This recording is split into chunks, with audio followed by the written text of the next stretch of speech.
लोकसभा चुनाव की घोषणा से पहले ही शिवसेना उद्धव ठाकरे गुट ने पिंपरी चिंचवड शहर राष्ट्रवादी कांग्रेस के पूर्व अध्यक्ष संजोग वाघेरे को शिवबंधन में बांध दिया है। मावल लोकसभा क्षेत्र में संजोग वाघेरे जैसा मजबूत उम्मीदवार देखकर वर्तमान सांसद श्रीरंग बारणे के सामने चुनौती खड़ी कर दी है।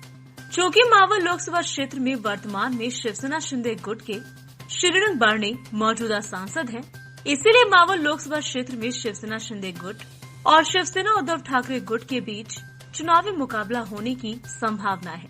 लेकिन मावल लोकसभा 2014 और 2019 चुनाव में मेरे सामने प्रतिद्वंदी उम्मीदवार कौन है, मैंने ऐसा कभी नहीं देखा और न ही कभी सोचा। श्रीरंग बारणे ने विश्वास जताया है कि मैंने मावल लोकसभा क्षेत्र में जो काम किया है उसके लिए मावल की जनता एक बार फिर मुझे चुनेगी।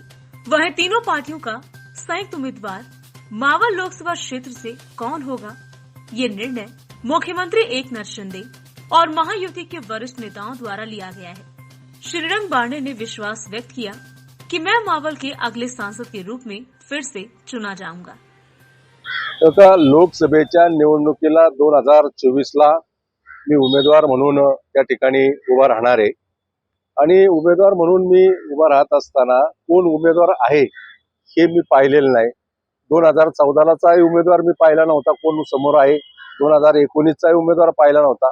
मी माझा लोकसंपर्क काम आणि त्याच्या जोरावरती निवडणुकीला सामोरं गेले।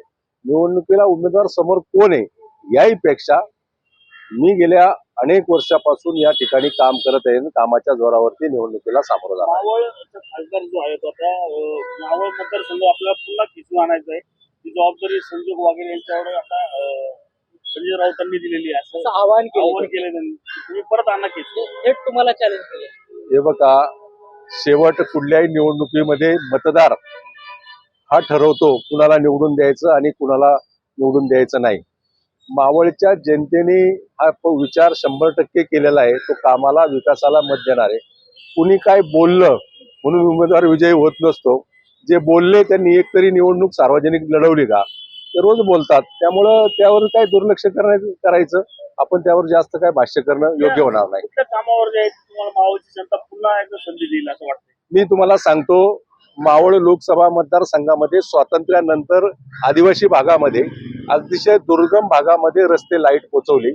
मावळ लोकसभा मतदारसंघामध्ये येणारा खास करून पिंपरी चिंचवडच्या शहरामध्ये या शहराला दिवसाड पाणी पुरवठा होत होता। मी गेले जवळपास 8-9 वर्ष पवना धरणातून गाळ काढला। तो गाळ काढत असताना सर्वांना बरोबर घेऊन कुठलीही शासकीय मदत न घेता गाळ काढला। आज पिंपरी चिंचवड शहराला पाणी पुरवठा रोज मिळतोय। हे पिंपरी चिंचवड शहरातली जनता जाणून आहे। या शहरात मी आंदोलन पुकारलं, सर्वसामान्य माणसाला घराला न्याय देण्याची प्रक्रिया केली। शास्तीकर माफ करण्याच्या संदर्भामध्ये राज्याचे मुख्यमंत्री सन्माननीय एकनाथजी शिंदे साहेब यांनी निर्णय घेतला। जवळपास 450 कोटीच्या वर सर्वसामान्य गरीब माणसाला न्याय मिळालेला आहे। जेएनपीटी पासून पनवेल पर्यंत रस्ता जाम होत होता, कंटेनर तासोन तास उभे राहत होते। त्या ठिकाणचा रस्ता माननीय गडकरींच्या माध्यमातून केला, त्याला देखील न्याय देण्याची भूमिका घेतली। तळेगाव ते चाकण शिक्रापूर या मार्गाचा डीपीआर मंजूर झालाय, त्याला केंद्र सरकार आता मंजुरी देत आहे। वाकड पासून जाणारा चांदणी चौकाचा मार्ग जवळपास 8.5 किलोमीटरचा आपण ओरेड पूल उभा करतोय। तेव्हा विकासाच्या माध्यमातून आपण जनतेसमोर जातो। पिंपरी चिंचवड शहरातली मेट्रो ही पिंपरी चौकामध्ये पर्यंत येत होती, त्याला निगडीपर्यंत नेण्याच्या संदर्भामध्ये त्याला मंजुरी घेतली। शेवट देशाचे पंतप्रधान नरेंद्र मोदी यांच्या माध्यमातून केंद्राच्या योजना, राज्याचे मुख्यमंत्री सन्माननीय एकनाथजी शिंदे साहेब, उपमुख्यमंत्री सन्माननीय देवेंद्रजी फडणवीस साहेब यांच्या माध्यमातून राज्य सरकारच्या अनेक योजना या शहरापर्यंत पोहोचवण्याचं काम मी केलेलं आहे आणि माझी नाळ सर्वसामान्य मतदारापर्यंत आहे। माझा डायरेक्ट अप्रोच त्या सर्वसामान्य मतदारापर्यंत आहे, त्यामुळे मी कुणाच्या आव्हानाला भीक घालत नाही, ठरवलेलं आहे।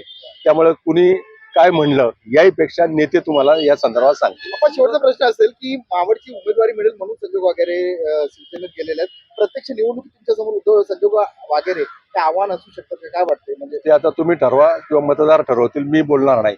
किंवा कुठल्याही विरोधी पक्षाचा उमेदवार हा उमेदवार असतो आणि उमेदवारावर व्यक्तिगत स्वरूपामध्ये बोलणं हे मी कधी करत नाही आणि मी व्यक्तिगत स्वरूपामध्ये कुणावर टीका टिप्पणी करणार नाही. आप्पा हॅट्रिक 100% 2024चा निकाल लागेल त्यावेळेस तुम्हाला कळेल की आप्पा वारण्याची हॅट्रिक झाली असेल. अजितदादांनी जर आग्रह धरला मावळच्या जागेसाठी पाठ पवारसाठी तर आपण जागा सोडणार काय? नाही ते, हो का, मतदारसंघाच्या बाबतीमध्ये या मावळ लोकसभा मतदारसंघाच्या बाबतीमध्ये भारतीय जनता पक्षाचे केंद्राचे वरिष्ठ नेते, राज्याचे वरिष्ठ नेते, शिवसेनेचे नेते एकनाथजी शिंदे यांनी निर्णय घेतलेला आहे. त्यामुळे त्याच्या संदर्भामध्ये मी अधिक बोलणं उचित ठरणार नाही. Bureau report, VSRS news, Pune, Maharashtra.